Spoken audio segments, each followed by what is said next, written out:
Back in 2007, I first had gotten into you, and I just went OCD and every day, all day, Abraham, Abraham, Abraham. And I got into my stream, and I started to just ride the wave. And then I began to manifest in big ways, telling all my friends would see. I mean, well, Billy, what's going on? Like, yeah, I told them Abraham, Abraham, Abraham, right? So then we get to about 2015, and I'm riding a big wave. And then tragedy strikes, and, my mother, my grandmother, and my father died. Tragically, things happen, and... That wasn't tragic, but okay. No. Yeah, I know. But then the stream went upside down. I was in the stream riding a wave, and then the stream went upside down, and I'm topsy-turvy, going like, okay, what's going on? What's going on? So we might tell the story a little differently. We might say that you're attending to your vibration, always asking for more expansion, and then lived through an experience where there was more upheaval than you were accustomed to, and you weren't ready for it. So you got out of balance with the upheaval, and then law of attraction did what it always does. Whichever direction the momentum is going is the direction that you allowed the momentum to go. But in all of that, did you not regain your balance? I regain my balance, so we come to 2018, I say... So someone who's really wanting to be advantaged to themselves and others would tell that story in a different way. I didn't know what I was doing. I sort of figured it out. Things got really good. Things got really, really good, and then I lost my balance a little bit, but I'm back in balance now. In other words, you tell the story in a way that serves you and others, because the word tragic was sort of unnecessary. Was the dominant point of this conversation. What do you think you want to convey to us? It's not as easy as you say, Abraham, or I thought I was better at it than I turned out to be, or I've gained some new insights and now I'm in the best place ever, or I accept that there will always be another car that I'm getting out of and getting into and out of and getting into and out of and getting into. What do you think you came to explain to us? The other lady was up here, she talked about her daughter and the separation, and we went through all that. Yeah. And I have a similar situation, because when the closest people to me are all gone, then I said, okay, I still got my daughters. But they had their own, like I said. So now this is the way we tell that story. As I was erroneously letting my mother and those people sort of serve the place of my inner being, even though I'd learned about inner being, I was still sort of depending on others. And when they selfishly took off, selfishly and tragically took off, I then have opportunity to shore myself up with the guidance that is real. But I didn't quite do that, and then I was really upside down for a while. And when I came out of the spin, instead of focusing toward my inner being, now I'm focusing upon my daughters for that stability, and they're not that stable. But I regained my footing, and I got back on my surfboard, and then I'm like, okay, now I'm recreating myself now. It's a new me going into a new era. But then I'm going, okay, you know what? With this separation and with them, and I was planning on leaving like my millions that Abraham helped me manifest to them, and I'm like, but with this level of disrespect, I don't feel like I want to leave them my millions. It's all right. It's all right. People change their wills all the time. This is really a wonderful conversation. So this level of disrespect, this is really a good conversation. So I'm not getting from them what I feel I should get from them. Fast forward, laying in bed, Esther, thinking sort of the same thing, and then realizing I'm not getting what I'm asking for with my words, but I am getting what I'm expecting with my vibration. The fit that you want to throw right now is that you've sort of trained yourself and others to believe that they should listen to your words.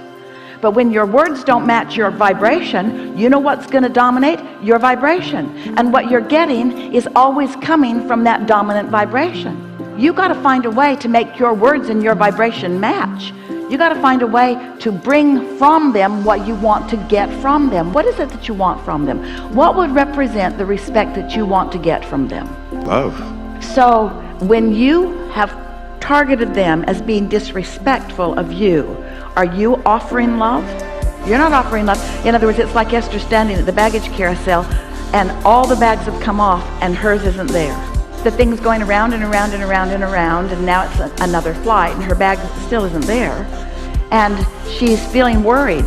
And then she thought, wait a minute, I can't be satisfied and worried at the same time. Which is it?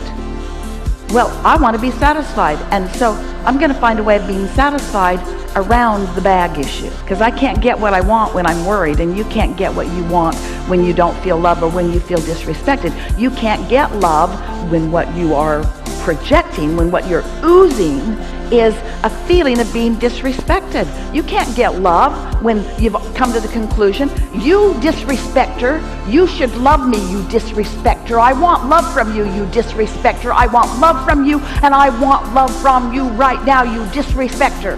Law of attraction says, But if you say, I love you, angel girls, and we've got so much that we've been doing and got to do, and my love for you is because I intend to love you, and I know my inner being loves you, and I know your inner being loves you, and love is the dominant vibration that I've been practicing, and I love you, I love you, I love you, I love you, I love you. You'll get love back when you love, and if you're not loving, you won't get love back. And you got to stop saying, my words should bring me love. I want love from you. I want love and respect. I want love and respect. I'm not getting it, but I want love and respect. I want love and respect. I'm not getting it, but I want love and respect and love and respect. I'm not getting it. You're getting what you think you're getting, which isn't love and respect. You got to change it and stop giving them the power. Ooh, does that twist your brain into a knot? You want it to be about them because you want so much to be loved and respected that when you're not, you just can't believe that it's about you. But when you accept that it's about you and you train yourself not necessarily to be loved, but to love, well, I would love them if they respected me. The whole world's sort of doing that. If you'll do that, then I'll do this. No, you do that and then I'll do this. No, you do that and then I'll do this. No, you do this and then I'll do this. And your inner beings are just saying, we're just loving you, sort it out. You're just making yourself miserable for no good reason. Okay, so I am Abraham's disciple. I came to that conclusion. I said, okay, I'm going to go on about my business. How do I get past now? The holidays come. People are with their kids. I got to fly off away from here, not go to gatherings from others because I feel pain, because I can't control their vibration or the relationship. I can let it go in love, but then how can I go? I don't see any evidence of that yet. It's a theory. It's a theory. It's possible that I might reach that place. You're going to have to come to this place where you own that what you expect from them is what you're getting. And you're still at the place, almost everybody is, where, yeah, I'll change my expectation when you give me a reason to. When you start behaving the way I need you to, then I'll change the way I perceive you. We say, that's not ever going to be the path. It's not what you know, it's not what your inner being knows, and it's not what you want to teach them. You are an unconditional offer of love. You love because it's your nature to love, not because they're lovable. And so where you're crossways is you'll say, I'll love them when they respect me, and I'll give them my millions when they respect me. And we say, if those are the stakes, then you might as well write them out of the wheel right now.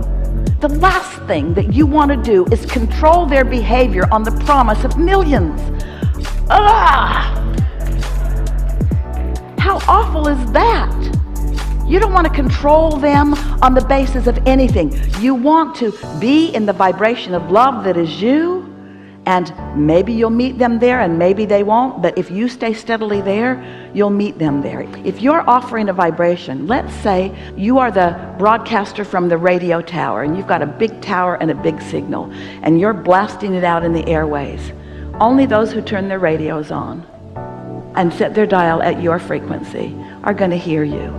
The tower doesn't say, got your radios on? Because we're not turning on our broadcaster until you've got your radios on. They send out bulletins.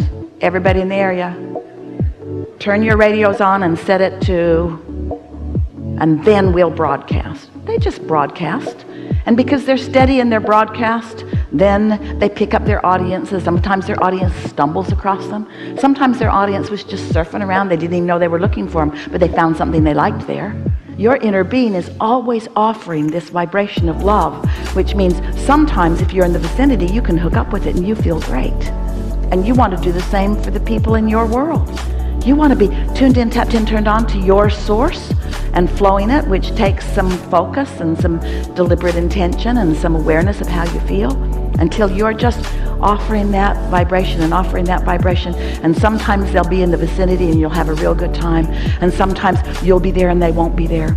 But one thing you can be sure of, you can be there more of the time, so the odds are greater of rendezvousing with them. But most people want to turn that on their head. No, they need to get there and they need to send me a memo. Dear Father, we have decided to respect you.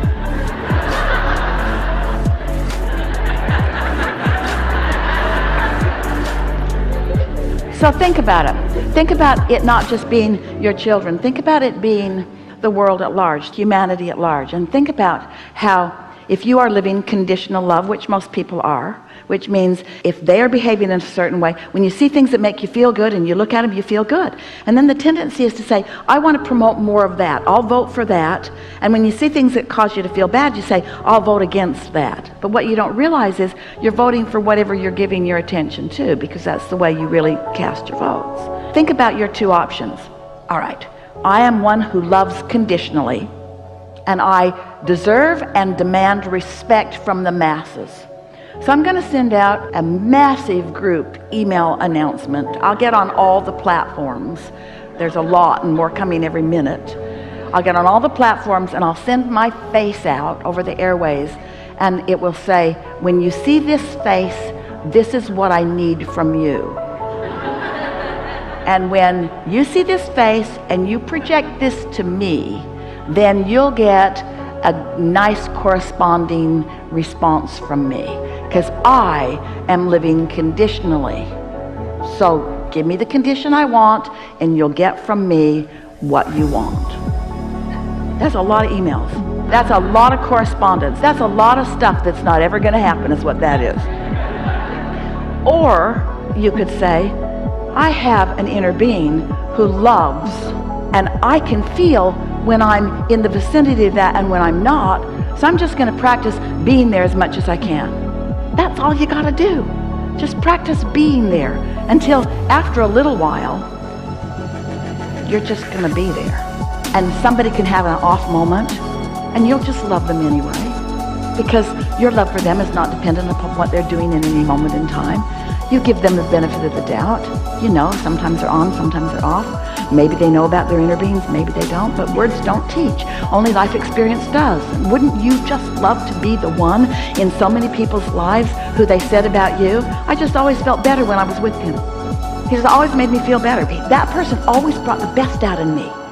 I don't know why. I just always felt better when I was around that guy. I just felt better when I was around that guy. And that guy's my dad, and I always felt better when I was around him.